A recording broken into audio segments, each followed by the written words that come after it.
Bonjour à tous, bienvenue dans cette nouvelle vidéo. Aujourd'hui, je te présente deux méthodes pour apprendre à résoudre des équations exponentielles de cette forme. Alors, sans plus tarder, nous commençons par la première méthode. Donc ici, j'ai 9 puissance x égale à 27. Alors, nécessairement, ici, x, c'est une quantité qui est strictement positive. Ce que je vais faire pour la première méthode, c'est de prendre à gauche et à droite le logarithme. Donc, ln de 9 puissance x égale à ln de 27.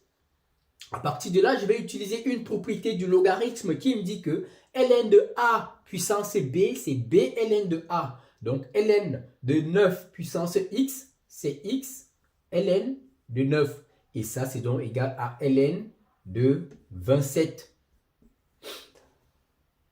Ainsi donc, x est donc égal à ln de 27 divisé par ln de 9.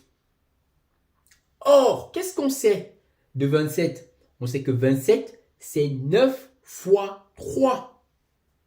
Donc ça fait ln de 9 fois 3 divisé par ln de 9.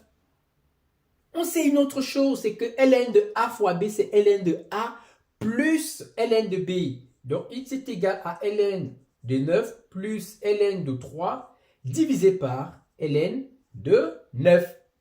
Et donc, on voit qu'ici, ce qui fait 1 plus ln de 3 sur ln de 9. Donc, on voit qu'avec la première méthode, on peut encore simplifier ln de 3 sur ln de 9 parce qu'il y a un lien entre 3 et 9. Nous sommes d'accord? Mais on va s'arrêter là, juste pour la première méthode. Mais vous allez voir que la méthode que moi je préfère, c'est la deuxième.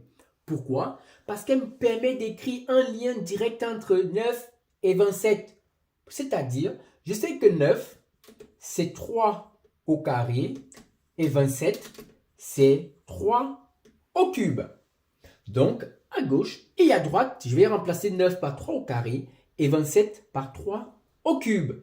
Ainsi, j'ai donc 3 au carré puissance x est égal à 3 au cube.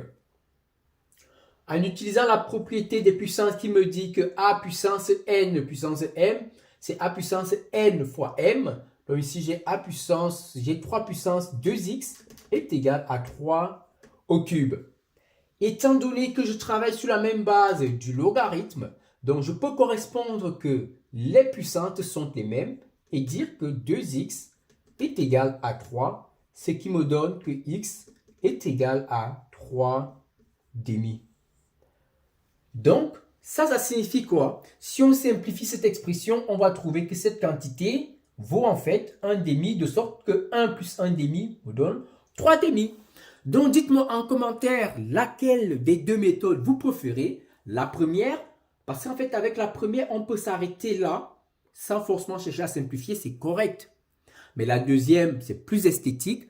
Mais je ne veux pas vous influencer. Faites votre choix et dites-le moi en commentaire. Si vous aviez une troisième, quatrième, cinquième méthode pour résoudre cette équation, je suis toujours preneur. Merci.